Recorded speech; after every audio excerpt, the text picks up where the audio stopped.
Now at 4, another round of rain soaking Southern California after record rainfall over the weekend. Good afternoon. This is the KTLA5 News at 4. I'm Samantha Cortese. And I'm John Fenolio. Following a super-soaked weekend, more rain is falling on parts of the Southland, with showers extending into tomorrow before yet another round of rain arrives next week. We have live coverage. Chris Wolf with the conditions in the San Fernando Valley. But first, Casey Montoya is here with details on this new round of rain. Casey, I saw your email go out today. Yeah, we are expected, right? We are expecting significant rainfall, and here's why today matters is because the ground is already so saturated from the 2 previous systems. So that's why even if we don't see as much rain today as what we saw on Saturday, we do still have the risk of seeing that flooding. The max Doppler at this hour is still showing us light, moderate, even heavy rain moving through parts of Ventura County, through the South Bay, even into West Hollywood, Orange County starting to get some shower activity as well. And seeing that rain snow mix through some of those mountain communities beginning, just a little bit of shower activity through the high desert today as well. We do have a flood advisory that's in effect until 4:30. Again, expecting to see rainfall rates of a ½ an inch per hour, and that's what gives us the flooding in addition to what we were just talking about. And now the winter weather advisory in effect for some of our mountain communities.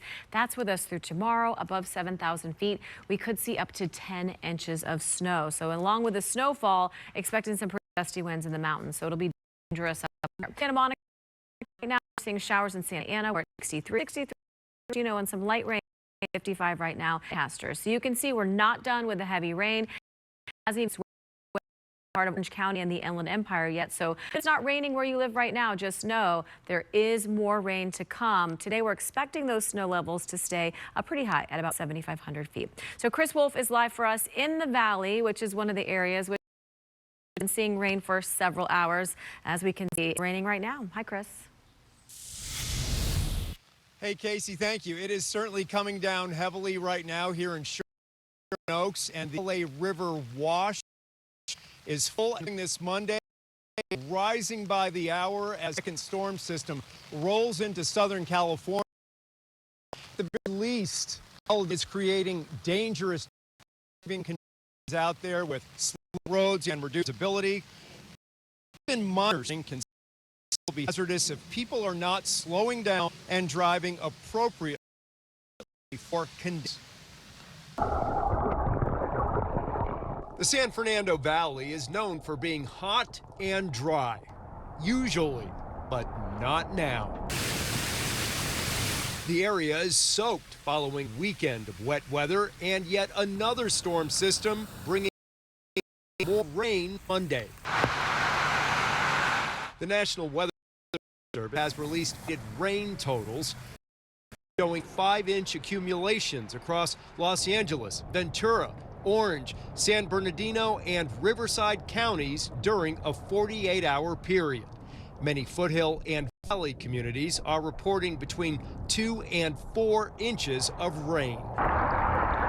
When you're really putting your wheels in that water, the and everything, you can go out of control and you can crash. You don't want that. It's just a lot of crazy. You guys need to be safe out there. Be safe. People do speed. California has some of the worst drivers in the world. Sometimes it's kind of dangerous because I've seen a couple of accidents that they don't have good tires.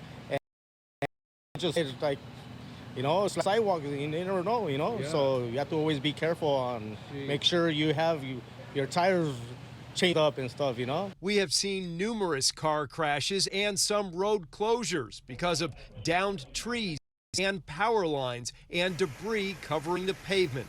The ground is saturated. In Lake Balboa, a tree tumbled onto a car, crushing the vehicle.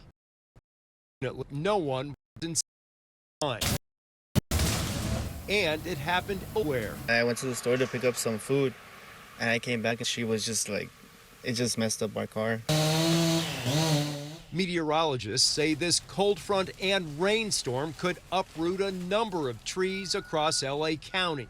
They add brief, heavy downpours could cause localized flooding and debris flows in recent burn areas. Back here live in Sherman Oaks, where we have been keeping an eye on the rising water level in the LA River wash, as you can see. The National Weather Service says the main threats for LA County through this evening include roadway and small stream rock slides, flows and burn areas, and widespread downed trees. As we had just mentioned, we are keeping a close watch on all of the conditions. We'll be here throughout the day and through night. For now, reporting live in Sherman Oaks, I'm Chris Wolf, KTLA 5 News. All right, Chris, thank you. And don't forget, you can monitor the latest weather conditions in your neighborhood on KTLA.com. Just scan the Q code on your screen. You can pass hour by hour and track the storm with our interactive radar. An explosion rocked a Chino Hills neighborhood, injuring 9 people, including several children, destroying one home and damaging more than a dozen others.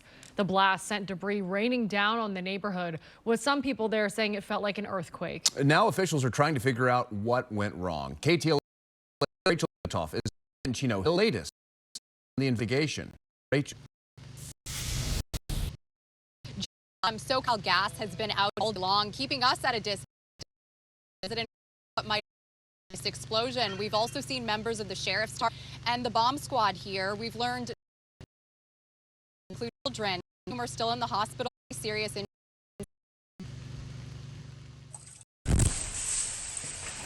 A dramatic explosion rocked this Chino Hills neighborhood Sunday afternoon.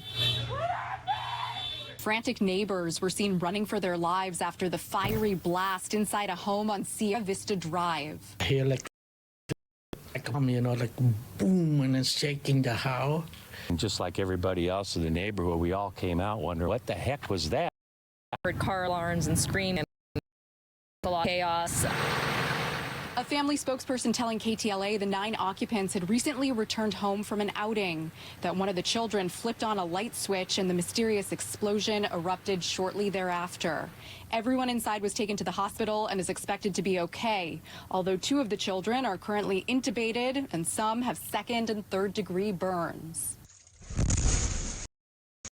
San Bernardino County Sheriff's Department says it's believed to have caused by a gas leak. Its impact was powerful enough to damage several other homes nearby and prompted officials to evacuate 16 in total. We were talking to the lady. She's my next door neighbor, but you could tell she was in shock because she was worried about her toddlers, but she told her someone got them out. Image level slightly now uninhabitable. One across the street saying he saw police die a day so here. Authorities confirmed tonight this visit is not related to the probable gas explosion. They were parked in the street and there was a car behind them with their hazards on. Do you know why? I couldn't tell you. I just saw it. Didn't really think anything of it since there was no sirens. And for the time being, Valley Vista is going to be under 24/7 surveillance monitoring, and only people who live on this street are going to be able to come in or out. That's the latest in Chino Hills. I'm Rachel Menitoff. Sam, John, back to you in studio. Rachel, thank you. In an unexpected shift, President Trump is changing his tune on the release of the Epstein files. After months of deflecting the issue, President Trump now says he has nothing to hide. The president told lawmakers to vote to release the files, and he'll authorize it.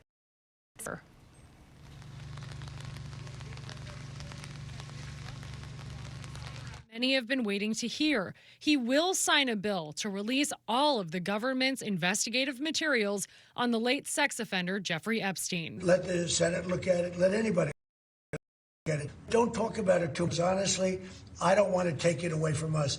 It's really a Democrat problem. The House is preparing to vote tomorrow. Then the bill goes to the president's desk.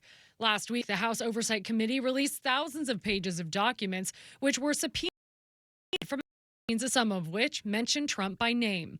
Today in Los Angeles, alleged Epstein victim Alicia Arden, who says she was accosted by Epstein in Santa Monica in 1997 and told police, appealed to the House. Vote to release these files so that we finally see who else helped Jeffrey Epstein and who else victimized so many children and adults. This issue is bipartisan. California Republican Thomas Massey gathered enough signatures to make this vote happen. This was disgusting. Epstein had set up Rape Island, where rich and powerful men were abusing young girls with impunity. And there are thousands of victims, and rich and powerful men still have billions named scholarships named after them. This is part of they need to be held accountable. The Epstein class needs to go. Tomorrow, several Epstein survivors plan to be at a news conference in Washington, D.C. ahead of that House vote. The flights are returning to normal at our nation's airports after the FAA lifted air traffic reductions. The agency imposed limits earlier this month after severe air traffic control staffing shortages caused by the government shutdown. Thousands of flights were cut from 40 major airports, including right here at LAX. It started as a 4% reduction and then climbed to 6%. The FAA says the cuts were necessary to ease strain on the nation's aviation system, but everything should now be predictable. All right, we've got more coming up on the news at 4. David Laz joins us live. Hey, Laz. Hey there, guys.